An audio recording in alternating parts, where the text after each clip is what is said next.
লিটন দাসের ইনজুরির কারণে এশিয়া কাপের সবচেয়ে গুরুত্বপূর্ণ দুইটা ম্যাচে বাংলাদেশ দলের নেতৃত্ব দিয়েছেন জাকের আলী অনিক এবং দুটো ম্যাচে বাংলাদেশ হেরেছে ইন্ডিয়া এবং পাকিস্তানের কাছে। না জাকের আলী অনিক নিজে পারফর্ম করতে পেরেছেন, না দলকে সামনে থেকে নেতৃত্ব দিতে পেরেছেন। ভারতের বিপক্ষে ভুল একাদশ নিয়ে মাঠে নামা এবং একাদশে তাসকিন শেখ মাহাদিকে না রাখা, সেটা ডেফিনেটলি প্রশ্নবিদ্ধ এক সিদ্ধান্ত তো ছিল বটেই। এবং ইন্ডিয়ার বিপক্ষে ওই ম্যাচে তানজিম সাকিব পাওয়ার প্লেতে দুর্দান্ত দুটো ওভার করার পর তাকে বোলিং থেকে সরিয়ে নেওয়া, কিংবা সাইফ হাসান যখন 2 ওভারে মাত্র 7 রান দিলেন তারপরে তাকে আর কন্টিনিউ না করা, সেটা কোনোভাবেই আসলে ভালো ক্যাপ্টেন্সির উদাহরণ তো না। পাকিস্তানের বিপক্ষেও বাংলাদেশ জেতার অবস্থা তৈরি করে ম্যাচটা আসলে হেরেছে এবং দুটো ম্যাচে জাকের আলী অনিক নিজেই উইকেট রক্ষকের দায়িত্ব পালন করেছেন, যেখানে নুরুল হাসান সোহান ছিল এবং উইকেট রক্ষক হিসেবে ডেফিনেটলি নুরুল হাসান সোহান তিনি আসলে জাকের আলী অনিকের চেয়ে বেটার উইকেট কিপার, তারপরেও তিনি আসলে সোহানকে উইকেট কিপার হিসেবে ব্যবহার করেননি।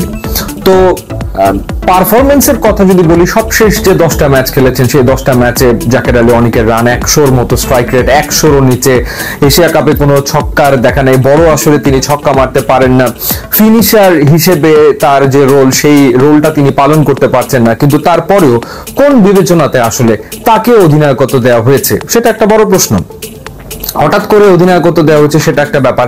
এখন আবার আফগানিস্তানের বিপক্ষে যখন বাংলাদেশ সিরিজ খেলবে তখন জাকের আলী অনিককেই অধিনায়ক করা হয়েছে, যেটা খুবই অদ্ভুত এক সিদ্ধান্ত। মানে যার দলে থাকাটাই আসলে কনফার্ম না, যে আসলে পারফর্ম করতে পারছে না, যার ইন্টারন্যাশনাল ক্যারিয়ার খুব বেশি সমৃদ্ধ না, খুব বেশি লম্বা না, এখনো টাফ সিচুয়েশনে কিভাবে করে ব্যাট করতে হবে সেই ব্যাপারটাই তিনি রপ্ত করে উঠতে পারেননি, তাকে অধিনায়ক করে ফেলাটা কেন, কি কারণে? মানে অধিনায়কত্বের বিষয়টা কি এতই সহজ হয়ে গেল, যাকে ইচ্ছা তাকে আসলে বিসিবি ক্যাপ্টেন করে দিল? এখন তো বিষয়টা তাই মনে হচ্ছে। বিসিবিতে নির্বাচনের ডামাডোল এবং সবার মনোযোগ সেই দিকে, এবং সে কারণে এইদিকে কি খেয়ালই নেই যে কাকে আসলে অধিনায়কত্ব দেওয়া হচ্ছে।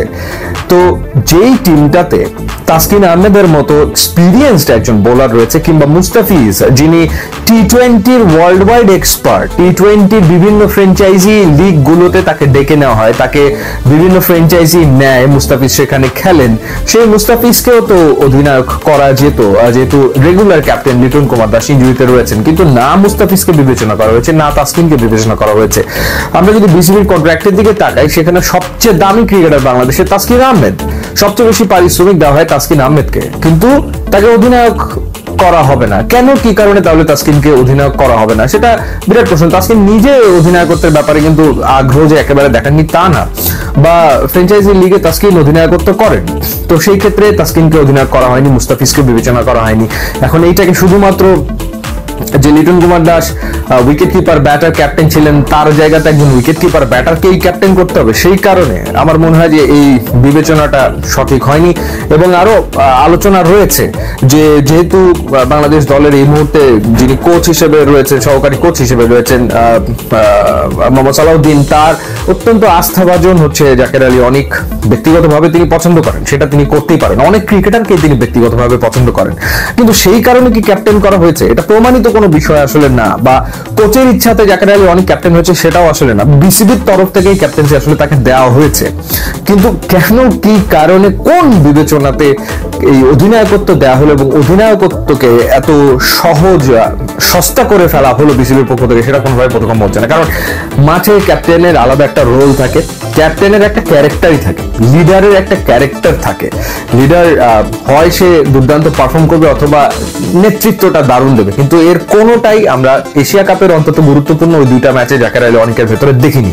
কিন্তু তাকে আফগানিস্তানের বিপক্ষে সিরিজে ক্যাপ্টেন করা হয়েছে এবং বিবেচনা করা হয়নি সবচেয়ে এক্সপিরিয়েন্স যে দুজন ক্রিকেটার, একজনের টি-20 150 উইকেট হয়ে গেছে, আর একজনের 100 উইকেট হয়ে গেছে, তাসকিন কিংবা মুস্তাফিজকে। অবাক হওয়ার মতো।